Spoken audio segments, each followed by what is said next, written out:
Kottarakkara ICM Maharaja കോളേജിന്റെ online YouTube ചാനലിലേക്ക് സ്വാഗതം.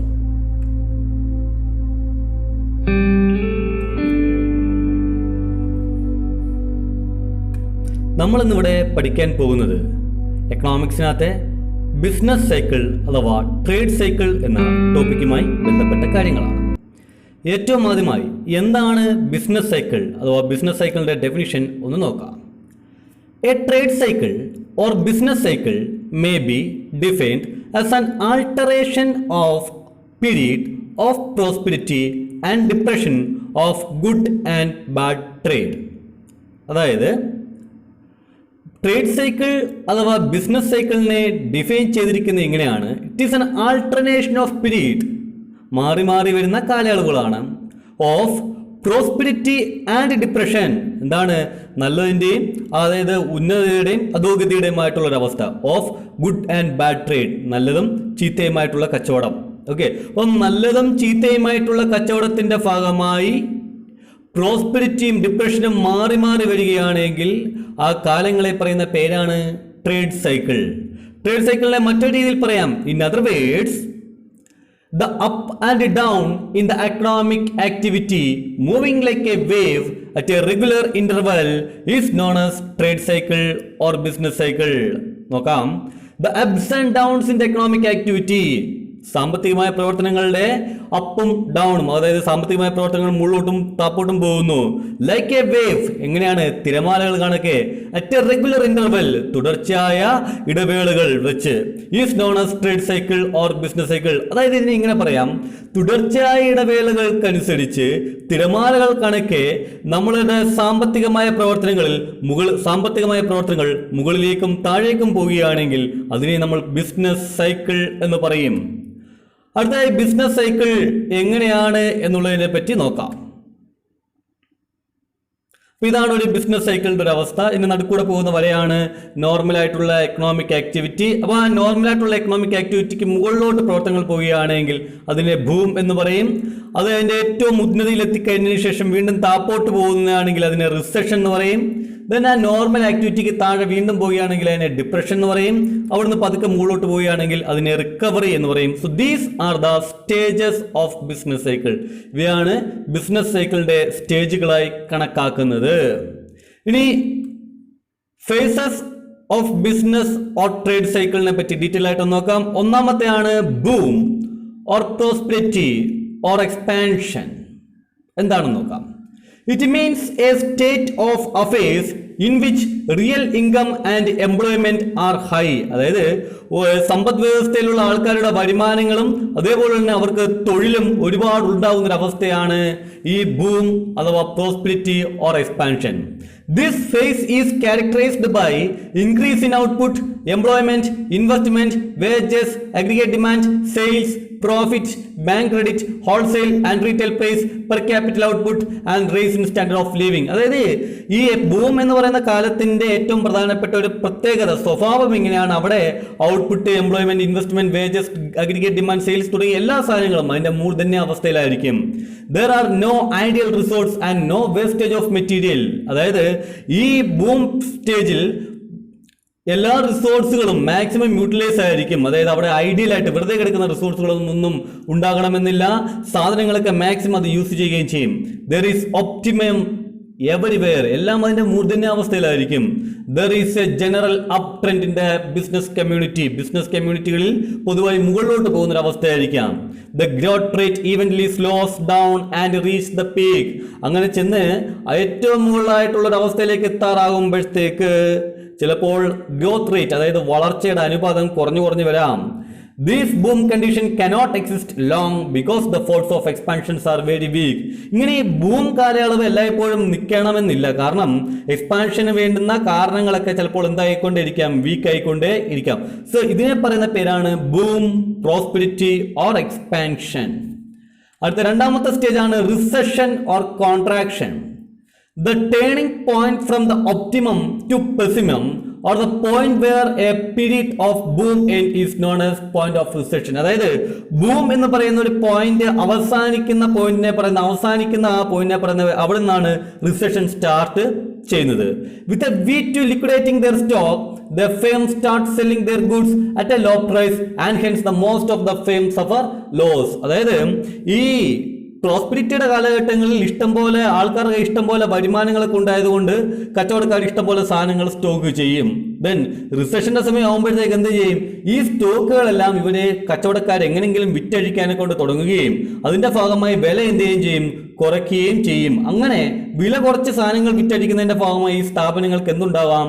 നഷ്ടമുണ്ടാകാം. The entrepreneurs reduce investment, employment and production. കാരണം ഇവിടെ നഷ്ടമാണല്ലോ. നഷ്ടമാണെങ്കിൽ അവർ കുറച്ച് കാശ് ഇൻവെസ്റ്റ് ചെയ്യത്തുള്ളൂ, കുറച്ച് ആൾക്കാർക്ക് ജോലി കൊടുക്കത്തുള്ളൂ, കുറച്ച് ആൾക്കാർക്ക് ഉൽപ്പാദനം നടക്കത്തുള്ളൂ. Then fall in employment leads to fall in income, expenditure, price and profit. അങ്ങനെ തൊഴിലില്ലാതെയാകുകയാണെങ്കിൽ ആൾക്കാരുടെ വരുമാനം കുറയും, വരുമാനം കുറഞ്ഞു കഴിഞ്ഞാൽ ആൾക്കാരുടെ ചിലവ് കുറയും, ചിലവ് കുറയ്ക്കുകയാണെങ്കിൽ സാധനങ്ങൾ വില കുറഞ്ഞ സാധനങ്ങളായിരിക്കും ആൾക്കാർ എന്ത് ചെയ്യുക? വാങ്ങിക്കുക, ലാഭവും അതിനനുസരിച്ച് കുറയും. Optimism gives way to pessimism. Optimism എന്ന് പറയുന്ന അവസ്ഥ പെസിമിസത്തിലേക്ക് മാറും. Bank reduce their loans and advances. ബാങ്കുകൾ അവരുടെ ബാങ്ക് ലോൺസുകളൊക്കെ കുറഞ്ഞു വരും. Business expansion stop. ബിസിനസ്സുകൾ ബാങ്കുകൾ ലോണുകൾ കുറയ്ക്കുന്നതിന്റെ ഭാഗമായി ബിസിനസിന്റെ വികസനം അവരെന്ത് ചെയ്യും? നിർത്തിവെക്കും. This state the recessions leads to economy to depression. ഇങ്ങനെയാണ് റിസഷൻ എന്തിലേക്ക് മാറുന്നത്? ഒരു സമ്പദ് വ്യവസ്ഥയെ ഡിപ്രഷനിലേക്ക് മാറ്റുന്നത്. ഡിപ്രഷൻ അല്ലെങ്കിൽ സ്ലം എന്ന് പറയുന്ന ഒരു അവസ്ഥയെ പറ്റി നോക്കാം. During depression the level of economic activities extremely low. സാമ്പത്തികമായ പ്രവർത്തനങ്ങളെല്ലാം അങ്ങേയറ്റം താഴെയായിരിക്കും. Real income, production, employment, price, profit etcetera are very low. ആൾക്കാരുടെ കയ്യിലുണ്ടായിരിക്കുന്ന വരുമാനങ്ങൾ, ഉൽപ്പാദനങ്ങൾ, തൊഴിൽ, വില, ലാഭം തുടങ്ങിയ സാധനങ്ങളെല്ലാം ഏറ്റവും കുറഞ്ഞ വിഭാഗത്തിലായിരിക്കും. There are ideal resources. വെറുതെ വിഭവങ്ങളെല്ലാം വെറുതെ ആയിരിക്കും കിടക്കുക. The price is low leading to fall in profit. വെളിയിലുണ്ടാകുന്ന കുറവ് ലാഭത്തിൽ കുറവുണ്ടാക്കുന്നു. Interest and wages. അതിന്റെ ഭാഗമായി പലിശയിലും ശമ്പളത്തിലും കുറവുണ്ടാകുന്നു. The demand falls faster than the production. ഉൽപ്പാദനത്തെക്കാൾ കൂടിയ അളവിൽ സാധനങ്ങളുടെ ഡിമാൻഡുകൾ എന്ത് ചെയ്യുന്നു? കുറയുന്നു. There is no demand for bank credit. Bank loan തരാമെന്ന് പറഞ്ഞാലും ഒരുത്തനും എന്ത് ചെയ്യത്തില്ല? ഈ loan വാങ്ങിക്കണമെന്നില്ല. During this phase there will be a pessimism leading to closing down the business firm. ഈ ഒരു സാഹചര്യത്തിൽ പലപ്പോഴും പല ബിസിനസ് സ്ഥാപനങ്ങളും അടച്ചുപൂട്ടുന്നതിന് കാരണമാകും. അടുത്താണ് റിക്കവറി. എന്താണ് റിക്കവറി നോക്കാം. Recovery means the turning point of business cycle from depression to prosperity. ഡിപ്രഷനിൽ നിന്നും പ്രോസ്പെരിറ്റിയിലേക്ക് കൈമാറ്റം ചെയ്യുന്ന മാറുന്ന ഒരു അവസ്ഥയാണ് recovery. In this space there is low rise in output, employment, income and price. ഈ റിക്കവറി സാഹചര്യത്തിൽ ഔട്ട്പുട്ടുകൾ, എംപ്ലോയ്മെന്റ്, ഇൻകം, പ്രൈസ് തുടങ്ങിയവയൊക്കെ വളരെ ചെറുതായിട്ട് മുകളിലോട്ട് പോകുന്നു. Demand for commodity goes up. കമ്മോഡിറ്റികളുടെ സാധനങ്ങളുടെ ഡിമാൻഡ് കൂടുന്നു. there is increase in investment, bank loans and advances. ബാങ്കിൽ നിന്നുണ്ടായിരിക്കുന്ന ലോണുകൾ, ഇൻവെസ്റ്റ്മെന്റിൽ തുടങ്ങിയവയൊക്കെ കൂടുന്നു. Stocks are liquidated. സാധനങ്ങളെല്ലാം വിറ്റ് പോയിട്ടുണ്ട്. This leads to further increase in production. ഇത് എന്തിന് കാരണമാകുന്നു? വീണ്ടും സാധനങ്ങൾ ഉൽപ്പാദിപ്പിക്കുന്നതിന് കാരണമാകുന്നു. കാരണം ഓൾറെഡി ഉള്ള സാധനങ്ങളൊക്കെ എന്ത് ചെയ്തിട്ടുണ്ട്? വിറ്റ് പോയിട്ടുണ്ട്. സ്പെസിഫിക്കിസം gives a way to optimism. Pessimism എന്തിലേക്ക് മാറുന്നു? ഒപ്റ്റിമിസത്തിലേക്ക് മാറുന്നു. The process of recovery become competitive and leads to prosperity. അതായത് ഈ റിക്കവറിയുടെ പ്രോസസ്സുകൾ ഓട്ടോമാറ്റിക്കലി എന്തിലേക്ക് മാറ്റുന്നു? പ്രോസ്പെരിറ്റിയിലേക്ക് മാറ്റുന്നു. ഇതൊക്കെയാണ് 4 stages of business cycle. Business സൈക്കിളിന്റെ പ്രധാനപ്പെട്ട 4 സ്റ്റേജുകൾ. അടുത്തത് characteristics of business cycle. Characteristics of business cycle എന്തൊക്കെയാണെന്ന് നോക്കാം. ഒന്ന്, it is wave like fluctuation. ബിസിനസ് സൈക്കിൾ ഒരു തിരമാലകൾ കണക്കുള്ളതാണ്. സ്ലൈസ് is recurring in nature. It is recurring in nature. ഇത് തുടർച്ചയായി വന്നുകൊണ്ടേയിരിക്കുന്നതാണ്. No two trade cycles are identical. 2 trade സൈക്കിളുകൾ ഒരിക്കലും ഒരേപോലെ ആകണമെന്നില്ല. Steep fall towards the depression. ഡിപ്രഷനിലേക്കാണെങ്കിൽ അങ്ങ് കൂപ്പുകുത്തുന്ന ഒരു അവസ്ഥയിലേക്കാണ്. It is synchronic in nature. പല കാര്യങ്ങളും കൂടി ചേർന്നതാണ്. It is cumulative and self reinforcing. ഇത് ക്യുമുലേറ്റീവ് നേച്ചറുള്ളതാണ് എന്ന് മാത്രമല്ല ഇത് ഓട്ടോമാറ്റിക്കലി ഉണ്ടാകുന്ന ഒരു സംഭവമാണ്. It is pervasive in nature. ഇത് എല്ലായിടത്തും ബാധകവുമാണ്. അടുത്ത നമ്മൾ നോക്കുന്നത് causes of business cycle. Business സൈക്കിളിന്റെ കാരണങ്ങൾ എന്തൊക്കെയാണ്? ഒന്ന്, change in money supply due to monetary policies of bank. ബാങ്കിന്റെ മോണിറ്ററി പോളിസി കാരണം കാശിന്റെ ലഭ്യതയിൽ ഉണ്ടാകുന്ന വ്യത്യാസം. Change in proportion between purchasing power of the community and the supply of goods. അതായത് കമ്മ്യൂണിറ്റിയുടെ പർച്ചേസിംഗ് പവറും സാധനങ്ങളുടെ സപ്ലൈയും തമ്മിൽ ഉണ്ടായിരിക്കുന്ന അനുപാതത്തിൽ ഉണ്ടായിരിക്കുന്ന വ്യത്യാസം.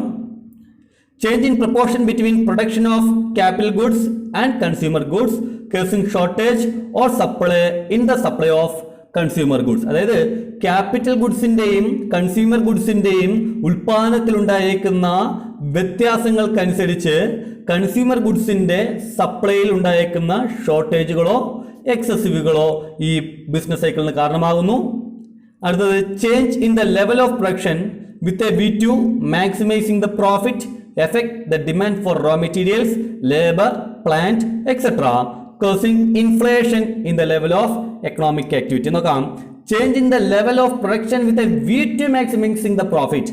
ലാഭം നേടണം എന്നുള്ള, ലാഭം കൂട്ടണം എന്ന് പറയുന്ന ലക്ഷ്യത്തോടു കൂടി ഉൽപാദനം നമ്മൾ വർദ്ധിപ്പിക്കാൻ പോവുകയാണെങ്കിൽ the demand is affect the demand of raw materials, labor, plant etc causing inflation in the level of economic activity. അങ്ങനെ നമ്മൾ ഉൽപാദനം കൂട്ടാൻ പോവുകയാണെങ്കിൽ ക്യാപിറ്റൽ ഗുഡ്സുകളുടെയും റോ മെറ്റീരിയൽസിന്റെയും ഡിമാൻഡുകൾ കൂടുകയും അതിന്റെ ഭാഗമായിട്ട് എക്കണോമിക് ആക്ടിവിറ്റിയിൽ ഇൻഫ്ലേഷൻ ഉണ്ടാകാനും സാധ്യതയുണ്ട്. Climatic condition effect the agriculture sector and this in turn will have the impacts on other sectors of economy. അതായത് അഗ്രികൾച്ചർ സെക്ടേഴ്സിനകത്ത് കാലാവസ്ഥാ വ്യതിയാനം മൂലം അഗ്രികൾച്ചർ സെക്ടർ, കാർഷിക മേഖലയിൽ എന്തെങ്കിലും തരത്തിലുള്ള വ്യത്യാസങ്ങൾ വരികയാണെങ്കിൽ അത് ബാക്കിയുള്ള സെക്ടേഴ്സുകൾ കൂടി ഇഫക്റ്റ് ചെയ്യിപ്പിക്കും. ഇതൊക്കെയാണ് ബിസിനസ് സൈക്കിളിന്റെ ഉണ്ടാകുന്നതിന് വേണ്ടിയുള്ള കാരണങ്ങൾ. ഇനി ഈ ബിസിനസ് സൈക്കിളുകളെ എങ്ങനെ കൺട്രോൾ ചെയ്യാം നോക്കാം. The various measures to control the business cycle can be classified as monetary policy and fiscal policy. അതായത് ബിസിനസ് സൈക്കിളുകളെയൊക്കെ കൺട്രോൾ ചെയ്യുന്നതിന് വേണ്ടിയുള്ള പ്രവർത്തനങ്ങളെ രണ്ടായിട്ട് ക്ലാസിഫൈ ചെയ്തിട്ടുണ്ട്, മോണിറ്ററി പോളിസിയും ഫിസ്ക്കൽ പോളിസിയും. ഓക്കെ, അപ്പോൾ monetary policy to control the business. അപ്പോൾ ഈ കാര്യങ്ങളെ പറ്റി പറയുന്നതിന് മുമ്പ് നിങ്ങളൊരു കാര്യം മനസ്സിലാക്കണം. എക്കണോമിയിൽ, സമ്പദ് വ്യവസ്ഥയിൽ ഇഷ്ടം പോലെ കാശ് വരുന്ന ഒരവസ്ഥയെ പറയുന്ന പേരാണ് ഇൻഫ്ലേഷൻ. ഇൻഫ്ലേഷൻ ആണെങ്കിൽ സമ്പദ് വ്യവസ്ഥയിൽ നിന്ന് ഇൻഫ്ലേഷൻ കുറയ്ക്കണമെങ്കിൽ സമ്പദ് വ്യവസ്ഥയിൽ നിന്ന് കാശുകൾ നമ്മൾ പിൻവലിക്കണം. സമ്പദ് വ്യവസ്ഥയിൽ ആവശ്യത്തിന് കാശില്ലാത്തൊരവസ്ഥയാണ് ഡിപ്രഷൻ. അങ്ങനെയാണെങ്കിൽ അവിടുത്തെ ഡിപ്രഷൻ മാറ്റണമെങ്കിൽ നമ്മൾ എന്ത് ചെയ്യണം? കാശ് ആവശ്യത്തിന് കൊണ്ടുവരണം. ഓക്കെ, അപ്പോൾ ഈ ഒരു കാര്യം മനസ്സിൽ വെച്ചിട്ട് വേണം നമ്മൾ ഇതിനെപ്പറ്റി പഠിക്കാൻ. അപ്പോൾ ഏറ്റവും ആദ്യമേ നമുക്ക് മോണിറ്ററി പോളിസി എന്താണെന്ന് നോക്കാം. Monetary policy refers to the policies of the central bank relating to the supply of money. അതായത് പണം സപ്ലൈ ചെയ്യുന്നതുമായി ബന്ധപ്പെട്ട് സെൻട്രൽ ബാങ്കിന്റെ പണപരമായ പോളിസികൾ, നയങ്ങളെ പറഞ്ഞ പേരാണ് monetary policy. To control the supply of money, central bank has 3 instruments, namely open market operation, change in bank rate, variable reserve ratio. അതായത് മണിയുടെ സപ്ലൈകൾ കൺട്രോൾ ചെയ്യുന്നതിന് വേണ്ടി 3 പ്രവർത്തനങ്ങളാണുള്ളത്. ഒന്ന് ഓപ്പൺ മാർക്കറ്റ് ഓപ്പറേഷൻസ് ഉണ്ട്, ചേഞ്ച് ഇൻ ബാങ്ക് റേറ്റ് ഉണ്ട്, variable reserve ratio ഉണ്ട്. അപ്പോൾ നമുക്ക് അതിനെപ്പറ്റി ഒന്ന് നോക്കാം. ഒന്ന് ഓപ്പൺ മാർക്കറ്റ് ഓപ്പറേഷൻ. ഞാൻ വീണ്ടും പറയുകയാണ്, സമ്പദ് വ്യവസ്ഥയിൽ നിന്ന് കാശ്, ഇൻഫ്ലേഷൻ ആണെങ്കിൽ സമ്പദ് വ്യവസ്ഥയിൽ ആവശ്യത്തിന് കാശുണ്ട്, അത് പിൻവലിക്കണം. ഡിഫ്ലേഷൻ ആണെങ്കിൽ അല്ലെങ്കിൽ ഡിപ്രഷൻ ആണെങ്കിൽ സമ്പദ് വ്യവസ്ഥയിൽ ആവശ്യത്തിന് കാശില്ല, അതിലേക്ക് കാശ് കൊണ്ടുവരണം. അപ്പോൾ അതിനെ വെച്ചിട്ട് വേണം നമുക്കിത് മനസ്സിലാക്കാൻ. ഓപ്പൺ മാർക്കറ്റ് ഓപ്പറേഷൻ എന്ന് വെച്ചാൽ എന്താണെന്ന് നോക്കാം. It refers to the purchase and sale of government bond and security. Government ബോണ്ടുകളും സെക്യൂരിറ്റികളും വാങ്ങിക്കുകയും വിൽക്കുകയും ചെയ്യുന്നതിനാണ് ഓപ്പൺ മാർക്കറ്റ് ഓപ്പറേഷൻ എന്ന് പറയുന്നത്. അങ്ങനെയാണെങ്കിൽ നമുക്ക് നോക്കാം, ഇൻഫ്ലേഷന്റെ സമയത്ത് എന്തായിരിക്കും? ഇൻഫ്ലേഷന്റെ സമയത്ത് സമ്പദ് വ്യവസ്ഥയിൽ ഇഷ്ടംപോലെ കാശുണ്ട്. അപ്പോൾ ആ കാശ് ഗവൺമെന്റിലേക്ക് മാറ്റണം, അല്ലെങ്കിൽ റിസർവ് ബാങ്കിലേക്ക് വരണം. എങ്കിൽ എന്ത് ചെയ്യണം? ഷെയറുകൾ ഇഷ്യൂ ചെയ്യണം. ഷെയറുകൾ ഇഷ്യൂ ചെയ്യുകയാണെങ്കിൽ എന്ത് ചെയ്യും? ആൾക്കാർ ഷെയർ വാങ്ങിക്കും, കാശ് റിസർവ് ബാങ്കിന് തരും. അതേപോലെ തന്നെ ഡിപ്രഷന്റെ സമയത്താണല്ലോ ഈ ഇഷ്യൂ ചെയ്തേക്കുന്ന ഷെയറുകൾ എന്ത് ചെയ്യണം? തിരിച്ചു നൽകണം. തിരിച്ചു നൽകുമ്പോൾ എന്ത് ചെയ്യും? നമ്മൾ കാശ് അങ്ങോട്ട് കൊടുക്കുന്നു, ഷെയറുകൾ തിരിച്ചിങ്ങോട്ട് വാങ്ങിക്കുന്നു. അപ്പോൾ നോക്കാം, in the boom period the central bank sell the government bond and securities to the public which help to withdraw the money from public. അതായത് ബൂം പീരീഡിലാണെങ്കിൽ സെൻട്രൽ ബാങ്ക് എന്ത് ചെയ്യുന്നു? ഈ ഗവൺമെന്റ് സെക്യൂരിറ്റികൾ വിൽക്കുകയും അവിടുന്ന് സമ്പദ് വ്യവസ്ഥയിൽ ഉണ്ടായിരിക്കുന്ന കാശുകൾ തിരിച്ചു വാങ്ങിക്കുകയും ചെയ്യുന്നു. During the period of depression the central bank purchased the government securities. ഡിപ്രഷന്റെ സമയത്താണെങ്കിൽ ഈ പബ്ലിക്കിന്റെ കയ്യിലിരിക്കുന്ന സെക്യൂരിറ്റികളെല്ലാം എന്ത് ചെയ്യും? തിരിച്ചിഞ്ഞ് വാങ്ങിക്കും, പർച്ചേസ് ചെയ്യും, വിൽക്കുകയല്ല, തിരിച്ച് വാങ്ങിക്കും. Okay, which increase the cash supply in the economy. അപ്പോൾ സാധനം തിരിച്ചിങ്ങോട്ട് വാങ്ങിക്കുമ്പോൾ കാശ് അങ്ങോട്ട് എന്ത് ചെയ്യണം? കൊടുക്കണം. അപ്പോൾ സമ്പദ് വ്യവസ്ഥയിൽ അത്രയും കാശ് എന്ത് ചെയ്യും? വരും. This helps to increase the cash supply in the economy. ഇത് നമ്മുടെ സമ്പദ് വ്യവസ്ഥയിലെ കാശിന്റെ സപ്ലൈ ഇൻക്രീസ് ചെയ്യിക്കുന്നതിന് കാരണമാകുന്നു. അടുത്ത change in bank rate. Change in bank rate എന്ന് വെച്ചാൽ പലിശകളുടെ നിരക്കിനെ പറയുന്ന പേരാണ് ബാങ്ക് റേറ്റ് എന്ന് പറയുന്നത്. അതായത് ഗവൺമെന്റ് ബാങ്കുകൾ കൊടുക്കുന്ന ലോണിന്റെ പലിശകളെ പറയുന്ന പേരാണ് എന്താ? Bank rate. Okay, it refers to the rate at which central bank rediscount the bill commercial banks or grant from loan against the approved security. അതായത് ബില്ലുകൾ ഡിസ്കൗണ്ട് ചെയ്യുമ്പോഴോ അല്ലെങ്കിൽ ലോണുകളൊക്കെ നൽകുകയോ ചെയ്യുന്ന സമയത്ത് സെൻട്രൽ ബാങ്കുകൾ എന്ത് ചെയ്യുന്നു? കൊടുക്കണമെന്ന് പറയുന്ന ലോണിന്റെ പലിശ നിരക്കിനെ പറയുന്ന പേരാണ് ബാങ്ക് റേറ്റ്. ഓക്കെ, അപ്പം when the central bank increase the bank rate, the commercial bank in turn will raise their discount rate for the public. This discourage public borrowing and it reduce the investment. അതായത് ഇൻഫ്ലേഷന്റെ സമയത്താണെങ്കിൽ central bank എന്ത് ചെയ്യും? പലിശ നിരക്ക് കൂട്ടും. അതായത് 8% കിടക്കുന്ന ലോണിന്റെ പലിശ നിരക്ക് 10% ആക്കും. അങ്ങനെയാണെങ്കിൽ ഓട്ടോമാറ്റിക്കലി എന്ത് ചെയ്യും? പിന്നെ ബാങ്കുകൾ പലിശ നിരക്ക് കൂട്ടി. ബാങ്കുകൾ പലിശ നിരക്ക് കൂട്ടുവാണെങ്കിൽ പലിശ കൂടുതലായതുകൊണ്ട് പലപ്പോഴും ബിസിനസ്സുകാർ എന്ത് ചെയ്യണമെന്നില്ല? ലോണുകൾ എടുക്കണമെന്നില്ല. അങ്ങനെയാണെങ്കിൽ എന്ത് സംഭവിക്കും? നമ്മളുടെ സമ്പദ് വ്യവസ്ഥയിൽ അത്രയും കാശുകൾ കുറച്ചേ സപ്ലൈഡ് ആവത്തുള്ളൂ. എന്നാൽ ഡിപ്രഷന്റെ സമയത്തോ ഈ പറയപ്പെടുന്ന ഇൻട്രസ്റ്റ് റേറ്റ് അങ്ങ് കുറയ്ക്കും. 8% പലിശ എടുക്കുന്നത് 6%. അപ്പോൾ ചീപ്പ് റേറ്റിൽ ലോണുകൾ ചീപ്പ് ഇൻട്രസ്റ്റ് റേറ്റിൽ ലോണുകൾ എല്ലാ ആൾക്കാർക്കും കിട്ടും. അങ്ങനെയാണെങ്കിൽ ആൾക്കാർ ലോൺ എടുക്കുമ്പോൾ സമ്പദ് വ്യവസ്ഥയിൽ കാശ് ആവശ്യത്തിന് വരും. അടുത്താണ് വേരിയബിൾ റിസർവ് റേഷ്യോ. നോക്കാം. It refers to a certain percentage of total deposits which the commercial bank have to keep with the central bank. അതായത് കൊമേഴ്ഷ്യൽ ബാങ്കുകൾ സെൻട്രൽ ബാങ്കിൽ നിർബന്ധമായി നൽകേണ്ടുന്ന ഒരു പോർഷൻ, ഡിപ്പോസിറ്റിന്റെ ഒരു പോർഷനെ പറയുന്ന പേരാണ് റിസർവ് റേഷ്യോ എന്ന് പറയുന്നത്. അതായത് ഇപ്പം സെൻട്രൽ റിസർവ് ഒരു ബാങ്കിന് ഇപ്പൊ SBIക്ക് ഒരു 10 രൂപ ഒരു 100 രൂപ ഡെപ്പോസിറ്റ് ആയിട്ട് കിട്ടിയെന്നിരിക്കട്ടെ, അതിനാണെങ്കിൽ അതിൽ 3 രൂപ ആർക്ക് കൊടുക്കണം? ഈ പറയുന്ന സെൻട്രൽ ബാങ്കിന് കൊടുക്കണം. അങ്ങനെ വെക്കുന്നതിനെ പറയുന്ന പേരാണ് reserve ratio. When the central bank want to reduce the volume of credit given by the commercial bank, it will raise the reserve ratio. Reserve ratio. അതായത്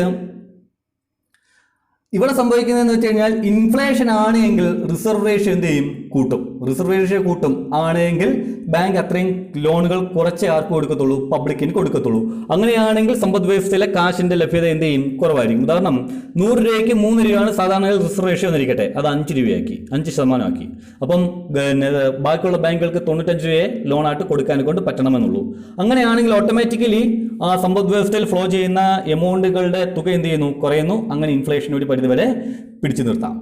എന്നാൽ ഡിപ്രഷന്റെ സമയത്താണേലോ ഈ പറയുന്ന റിസർവ് റേഷ്യോ കുറയ്ക്കും. റിസർവ് റേഷ്യോ കുറയ്ക്കുകയാണെങ്കിൽ ഉണ്ടാകുന്ന സംഭവം നോക്കാം. 3% റിസർവ് റേഷ്യോ കിടക്കുന്നത് 1% ആക്കി. അങ്ങനെയാണെങ്കിൽ ബാങ്കിൽ നേരത്തെ 97 രൂപ ലോൺ കൊടുക്കുന്നതിന് പകരം ഇപ്പൊ എത്ര കൊടുത്തു? 99 രൂപ ലോൺ കൊടുത്തു. അങ്ങനെ സമ്പദ് വ്യവസ്ഥയിൽ ആവശ്യത്തിന് കാശുകളായി. ഓക്കെ, സോ ഇതൊക്കെയാണ് എന്താണ് മോണിറ്ററി പോളിസികൾ. നമ്മൾ അടുത്ത സംഭവമാണ് ഫിസിക്കൽ പോളിസി. നോക്കാം. Physical policies refers to the variation in taxation and public expenditure program by the government to achieve certain objective. അതായത് ചില ലക്ഷ്യങ്ങൾ നേടിയെടുക്കുന്നതിന് വേണ്ടി ടാക്സേഷനിനകത്തും പബ്ലിക് എക്സ്പെൻഡിച്ചേഴ്സിനകത്തും എന്തെങ്കിലും തരത്തിലുള്ള വ്യത്യാസങ്ങൾ നടത്തുകയാണെങ്കിൽ അതിനെ പറഞ്ഞ പേരാണ് ഫിസിക്കൽ പോളിസി. അതിൽ ഒന്നാമത്തെയാണ് ടാക്സേഷൻ. അപ്പം ടാക്സേഷൻ കൂട്ടുകയാണെങ്കിൽ എന്ത് സംഭവിക്കും നോക്കാം. It helps to withdraw cash from the public. Tax കൂട്ടുകയാണെങ്കിൽ പബ്ലിക്കിന്റെ കയ്യിൽ നിന്ന് അത്രയും കാശ് നമുക്ക് ഇനി വാങ്ങിക്കാം. During depression tax are lowered. ഡിപ്രഷന്റെ സമയത്താണെങ്കിൽ ടാക്സുകൾ എന്ത് ചെയ്യും? ലോവർ ചെയ്യും. This will increase the disposable income of the community. അങ്ങനെ ടാക്സുകൾ കുറയ്ക്കുകയാണെങ്കിൽ എന്തായിരിക്കും? നമ്മുടെ കമ്മ്യൂണിറ്റിയിലെ ഡിസ്പോസിബിൾ ഇൻകത്തിന്റെ അളവ് കൂടും. During the period of boom tax are increase. ബൂമിന്റെ പീരീഡിലാണെങ്കിൽ ടാക്സുകൾ എന്ത് ചെയ്യും? കൂട്ടും. This will decrease the disposable income of the community. ഇതെന്തിന് കാരണമാകും? നമ്മളുടെ കമ്മ്യൂണിറ്റിയിലെ ഡിസ്പോസിബിൾ ഇൻകത്തിന് കാരണമാകും. അപ്പോൾ ഏറ്റവും ആദ്യമേ നമുക്ക് ഇവിടെ എന്താണ് സംഭവിക്കുന്നത് നോക്കാം. അതായത് ഇപ്പോൾ ഞാൻ എന്ന് പറയുന്ന വ്യക്തിക്ക് 100 രൂപ വരുമാനം കിട്ടി. അങ്ങനെയാണെങ്കിൽ അതിന്റെ 30% ഞാൻ എന്ത് ചെയ്യണം? ഗവൺമെന്റ് ടാക്സ് കൊടുക്കണം. അങ്ങനെയാണെങ്കിൽ 70 രൂപ മാത്രമേ എനിക്ക് ചിലവാക്കാനെ കൊണ്ട് കിട്ടത്തുള്ളൂ. That is known as disposable income. അപ്പോൾ 70 രൂപ ഞാൻ എന്ത് ചെയ്തുള്ളൂ? സമ്പദ് വ്യവസ്ഥയിൽ ചിലവാക്കത്തുള്ളൂ. എന്നാൽ സമ്പദ് വ്യവസ്ഥയിൽ ഇഷ്ടം പോലെ പൈസ ഉണ്ടെന്നിരിക്കട്ടെ, പണപ്പെരുപ്പമാണെന്നിരിക്കട്ടെ. അങ്ങനെയാണെങ്കിൽ ഈ 30% എന്നുള്ളത് ഗവൺമെന്റ് എത്ര ശതമാനമാക്കും? 40%. 40% ആക്കുവാണെങ്കിൽ എനിക്ക് 60 രൂപ എന്ത് ചെയ്യാൻ പറ്റത്തുള്ളൂ? സമ്പദ് വ്യവസ്ഥയിൽ ഇൻവെസ്റ്റ് ചെയ്യാനെ കൊണ്ട് പറ്റത്തുള്ളൂ. അങ്ങനെയാണെങ്കിൽ ഇങ്ങനെ എല്ലാ ആൾക്കാരും കൂടെ ആകുമ്പോഴത്തേക്ക് സമ്പദ് വ്യവസ്ഥയിലെ കാശിൻ്റെ അളവ് എന്ത് ചെയ്യും? കുറഞ്ഞുകൊണ്ടേയിരിക്കും. എന്നാൽ സമ്പദ് വ്യവസ്ഥയിൽ ഡിപ്രഷൻ ആണെന്നിരിക്കട്ടെ, അങ്ങനെയാണെങ്കിൽ എന്ത് ചെയ്യും? ടാക്സ് റേറ്റ് അങ്ങ് കുറയ്ക്കും. 30% എന്നുള്ളത് 10% ആക്കി. നേരത്തെ 70 രൂപ ചിലവാക്കിക്കൊണ്ടിരുന്ന ഞാൻ ഇപ്പോൾ എത്ര രൂപ ചിലവാക്കാം? 90 രൂപ ചിലവാക്കാൻ കൊണ്ട് പറ്റും. ഓക്കെ, അപ്പോൾ അതാണ് ടാക്സേഷൻ്റെ അവസ്ഥ. ഇനി പബ്ലിക് എക്സ്പെൻഡിച്ചർ നോക്കാം. Public expenditure increase the flow of fund to a private sector. During the boom period, public expenditure is reduced so as to have less money in circulation. On the other hand, during the depression, public expenditure is increased so as to increase the volume of money and stimulate the investment. അതായത് ഇപ്പോൾ റോഡുകൾ, പാലങ്ങൾ തുടങ്ങിയ സംഭവങ്ങളൊക്കെ നമ്മൾ എന്ത് ചെയ്യാണ്, പണിയാനെ കൊണ്ട് തീരുമാനിക്കുന്ന ഒരു അവസ്ഥയാണ് പബ്ലിക് എക്സ്പെൻഡിച്ചർ. അതായത് ഇപ്പം ഇൻഫ്ലേഷൻ്റെ സമയമാണെന്നിരിക്കട്ടെ, ഗവൺമെൻറ് എന്ത് ചെയ്യുന്നു, വീണ്ടും റോഡുകളും സംഭവങ്ങളും ഒക്കെ ഭയങ്കരമായിട്ട് പണിയാൻ കൊണ്ടിരിക്കുകയാണ്. അങ്ങനെയാണെങ്കിൽ അതിൻ്റെ ചിലവുകൾ കൂടി ആറ് കയ്യിലേക്ക് എത്തും, ഈ പറയുന്ന സമ്പദ് വ്യവസ്ഥയിലേക്ക് എത്തും. അങ്ങനെയാണെങ്കിൽ വീണ്ടും ഇൻഫ്ലേഷൻ കൂടും. അതുകൊണ്ട് ഇൻഫ്ലേഷൻ്റെ സമയത്ത് ഗവൺമെൻറ് എന്ത് ചെയ്യും, പതുക്കെ അവർ ചിലവാക്കുന്ന തുക, പൊതുജനങ്ങളിലേക്ക് കാശ് എത്തിക്കുന്ന പബ്ലിക് എക്സ്പെൻഡിച്ചർ ആക്ടിവിറ്റീസിൻ്റെയും റെഡ്യൂസ് ചെയ്യും. എന്നാൽ ഡിപ്രഷൻ്റെ സമയത്താണേലോ ഈ പബ്ലിക് എക്സ്പെൻഡിച്ചർ ഇൻക്രീസ് ചെയ്യിപ്പിക്കും. റോഡുകളും പാലങ്ങളും അങ്ങനെയുള്ള എല്ലാ സാധനങ്ങളും എന്ത് ചെയ്യും, ഗവൺമെൻറ് ഇഷ്ടംപോലെ നിർമ്മിക്കും. കാരണം എന്താണ്, അത് നിർമ്മിക്കുന്നതിൻ്റെ വഴി ഒരുപാട് തൊഴിൽ ആൾക്കാർക്ക് കിട്ടുകയും അങ്ങനെ ഡിപ്രഷൻ എന്ത് ചെയ്യുകയും ചെയ്യും, അങ്ങനെ സമ്പദ് വ്യവസ്ഥയിലേക്ക് കാശ് എത്തുകയും ഡിപ്രഷൻ പതുക്കെ മാറുകയും ചെയ്യും. ഓക്കെ, ഇനി ബിസിനസ് സൈക്കിളിനെ ഇൻഡിക്കേറ്റർ ചെയ്യുന്ന സാധനങ്ങളൊക്കെയാണ്. ഒന്ന്, ഗവൺമെൻറ് എക്സ്പെൻഡിച്ചർ.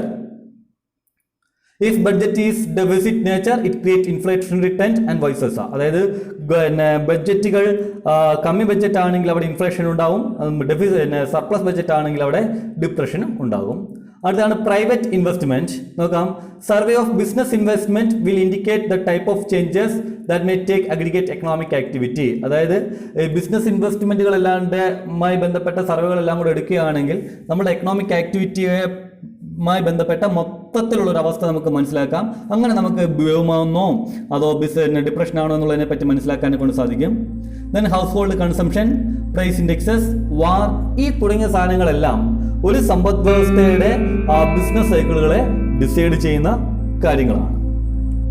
ഈ ക്ലാസ്സുകൾ കേട്ടിരുന്ന എല്ലാ കൂട്ടുകാർക്കും കൊട്ടാരക്കര ICM മഹാരാജ കോളേജിന്റെ എല്ലാ വിധത്തിലുള്ള വിജയാശംസകളും. നിങ്ങൾക്ക് ഈ ക്ലാസ്സുകൾ ഇഷ്ടമായിട്ടുണ്ടെങ്കിൽ ദയവായി ലൈക്ക് ചെയ്യുക, കൂട്ടുകാരിലേക്ക് ഷെയർ ചെയ്യുക. നിങ്ങളുടെ വിലയേറിയ അഭിപ്രായങ്ങളും നിർദ്ദേശങ്ങളും കമന്റ് ബോക്സിൽ കമന്റ് ചെയ്യുക. തുടർച്ചയായി ക്ലാസ്സുകൾ ലഭിക്കുന്നതിന് വേണ്ടി ഈ ചാനൽ സബ്സ്ക്രൈബ് ചെയ്യുക, ബെൽ ബട്ടൺ എനേബിൾ ചെയ്യുക. താങ്ക്